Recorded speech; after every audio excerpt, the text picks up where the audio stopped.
I'm honored to start today's conference. It's always quite exciting thing.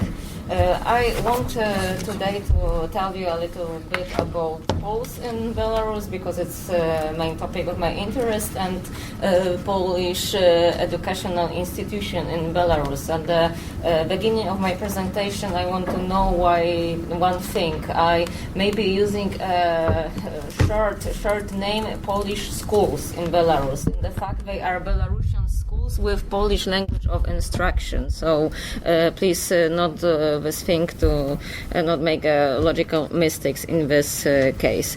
Some words about Poles in Belarus. They are second largest national minority in the country, just after Russians. According to official data, there are around 300,000, but it is subject of doubts. They are unofficial estimates about the real number of Polish people in Belarus, but these estimates are still characterized by a quite large discrepancy. It's from 500,000 people to even 1.2 million people. It's hard to say which one are true. It is only certain that there are more Poles in Belarus than is told in official statistics. The distribution of location of Poles, of Polish minority in Belarus is very uneven. The largest concentration, almost all the Polish people living in Belarus is in Grodno region. You can see it on the map, and the smallest group of Polish people lives in Mogilev region. It's around 7 people. So you see, it's very big differences. Also, most populated cities by Poles are Grodno, Lida, and also Minsk. Who are Poles in Belarus? As most of researchers and Poles themselves say, they are indigenous people. They are feeling hosts of the land they live in. They claim Belarus lands their homeland, and they always underline that they didn't migrate from Poland, but they have been living there for many, many years. So they feel hosts of these places. What is their characterization? They, in comparison to Belarusians, they are more conservative, have greatest attachment to Catholic values, because most of Poles are Catholic in Belarus. As some statistics say, they are deeper religious practitioners, have a greater attachment to family values. There are more marriages among Polish people, less divorces, and less abortions, as statistics says, in comparison to other citizens on the country. But as I said, they claim Belarus also their fatherland, and in the 1980s, when phenomenon of Polish national revival in Belarus appeared, they have a slogan that Belarus is their fatherland, but Poland is only their matrix. They feel Polish, but they feel also Belarusians, and also they are known to support and sometimes cooperate with Belarusian democratic groups and institutions. Next one. What about the history of Poles in Belarus in 20th and 21st century? After Second World War, so-called Western Belarus was attached to Soviet Union and to Belarusian Soviet Republic. Before the war, for 20 years, they were in the borders of Second Polish Republic. This is also the reason why there is so much Poles was still living in this area even after Stalinist purges. Nevertheless, during the Soviet time, Soviet authorities tried to suppress Poles in their national spirit, their sense of national identity, and create from them Homo Sovieticus people, like also with other Soviet citizens. It was not only about the Polish, but about everybody. And also Polish language was a very important factor of national identity, and also Soviet authorities in Belarusian Soviet Republic tried to reduce its occurrence. And the last Polish school in Belarus after the Second World War have been closed in 1938, and it was a beginning of period of deprivation of public opportunity to learn Polish for 30 years.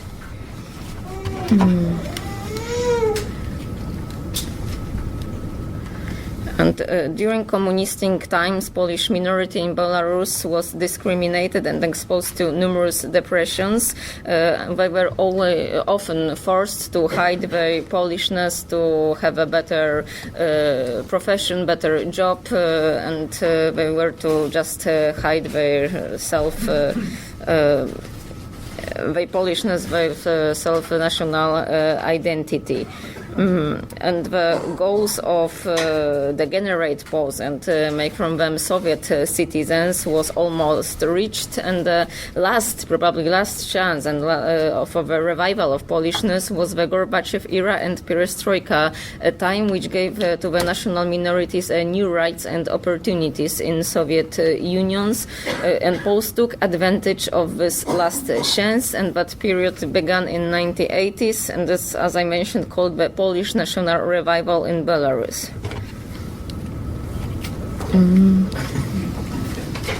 And the first step of process of Polish revival and also revival of Polish educational institution in the country was founding conference of Polish Cultural and Educational Associations honored with the name of Adam Mickiewicz, a poet. And this conference took place on August 10 in 1988 in Grodno. One of initiators was Franciszek Witowicz. He was a construction engineer from the village of Sośna in Grodno region, and on that day he just claimed that what they want is the next generation of Poles living in Belarus to be able to communicate with each other in their language, in Polish language, and he emphasized the importance of reconstruction of Polish language educational institutions, and he appealed to parents to fight for Polish language to be taught in public schools.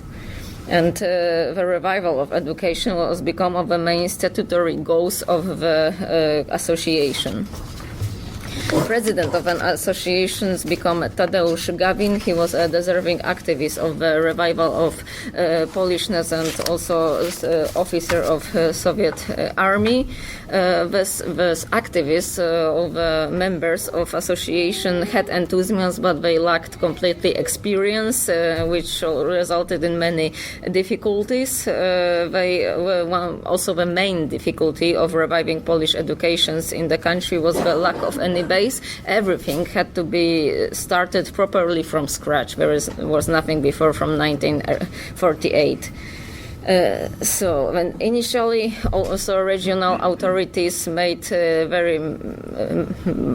much difficulties and did not allow to develop the initiative of teaching the Polish language in Belarus, and only after intervention of Polish activists, including Tadeusz Gawin in Moscow, in national authorities brought the result, and in 1988 Polish language started to be taught in schools in Łosośna, Sonicza and Sopockinie. They are small or not small villages or towns just near to Polish border. So it was understandable that Polish minority will be probably quite high in these areas, and also the close thing to Polish border can be also a reason to Polish language to be taught.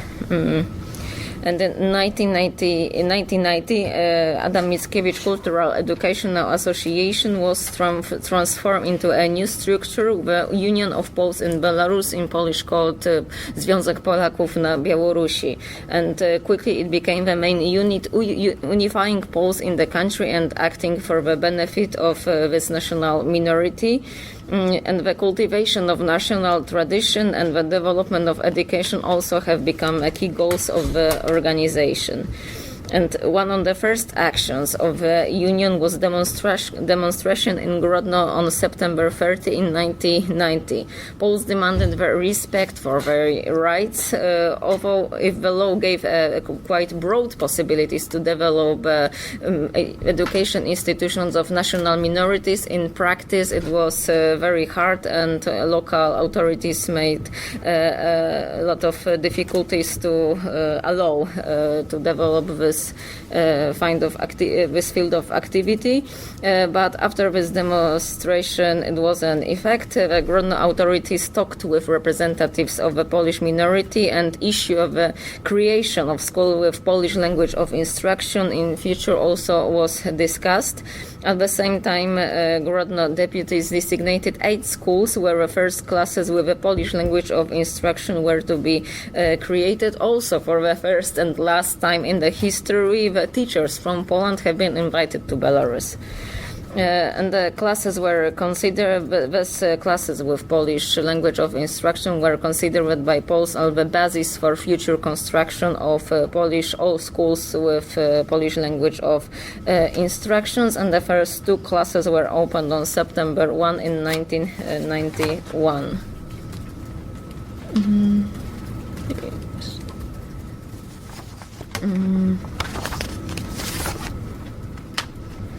And soon this integration of Soviet Union happened, but they gave new possibilities and new chances for Poles in Belarus to reviving education in the country, and their relations with representatives of young newborn Republic of Belarus gave an opportunity for successful cooperation, especially with Stanisław Szuszkiewicz and Wieczesław Kiebicz. It was Kiebicz promises to open the schools with Polish language of instructions, and this is probably basis. And because of these promises, because of Kiebicz, opening of Polish schools in Belarus were possible. Also, in the whole process of reconstruction of Polish education was a great help drawn by Siemion Domasz. He was a Belarusian economist and politician who in early 90s held managerial positions at the level of Grodno authorities. And the first Polish school in Grodno started to be built in 1995. The ceremonial opening took place on September 21 in 1996, and the ceremony was attended by Belarusian Prime Minister Cichyr and the Polish Prime Minister Cimoszewicz. So also in 1999, the second Polish school in Wołkowysk this down one was opened, but the 3-year delay resulted from the unfriendly actions of the authorities in Minsk, Grodno and Wołkowysk. It was already after the Alexander Lukashenko took the honor of president of the country, and when he was chosen, the new difficulties quickly emerged, and new states authorities sought to liquidate Polish educational institutions and Polish school. However, it was also not possible to create a second Polish school in Grodno and Polish schools in Nowogródek, Lida and Woronowo, although there were such plans. And the failure resulted from the actions of the Belarusian authorities, and also from the weakness of structure of Polish Union of Belarus. They did not always cope to take appropriate actions to fight for Polish schools there.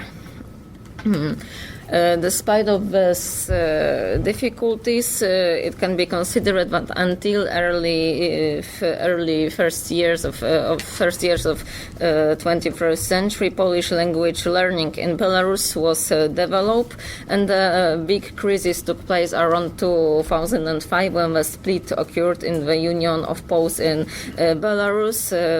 To shortly describe the situation, the state authorities did not recognize place the Union Congress and the election during which teacher Angelika Borys became the president of an organization, and as a result, association was divided into two fractions, one with Angelika Borys in lead and one with Józef Łucznik, who was a president before her. And part of union with Józef Łucznik is officially registered in Belarus, has a recognition by Belarusian authorities, but has no recognition of Polish authorities. Polish country did not claim this union as a real Polish union of Belarus. And from another side, the part of union with Angelika Borys is not recognized by Belarusian authorities, but is recognized by Polish authorities, and many problems about this occur still. And so, because of the situation after 2005, schools with Polish language of instruction still exist. Unfortunately, it is difficult to notice any developments or chance to open even more units. As I said, schools in Grodno and Wałkowysk are Belarusian state schools only with Polish language of instructions. They are subject to a curriculum approved by Ministry of Education of Republic of Belarus, and also Belarusian Ministry of Education must accept all textbooks used at this school. But there are more possibilities to learn Polish language or Polish culture in Belarus. We have also Polish social schools, Sunday schools, and some other institutions that run Polish language courses. There is also an organization called Polish Educational Matrix, Polska Macierz Szkolna. This association has been operating in Belarus since 2006, and they provide not only teaching of Polish language, but some Polish sports clubs for older people, also some lessons for adult people to learn Polish or learn some cultures. And the activity of this institution is possible thanks to financial support offered by Senate of the Republic of Poland, Ministry of National Education of Poland, and many non-governmental organizations from Poland and all over Europe. And you have 1 minute. Yeah, okay. So to sum up, there are also the social schools, and still some difficulties occurs. There are problems with teaching staff. There is lack of people able to teach in Polish language, especially special subjects like mathematics, physics, and this is why they have to be often taught in Russians, because there is no Polish teacher of this school subjects. Anyway, the demand for learning Polish is quite high. There are many people eager to send their children to Polish schools or just to teach them Polish language. It's not always because of feel of love and super national identity of Poland. Sometimes it's only also practical choose because Polish language gave some possibilities for future development, for studying in Poland, for gaining a job, or just it's useful in life. If there will be maybe questions, I will say a little bit more. Thank you for your attention. Thank you, Anna.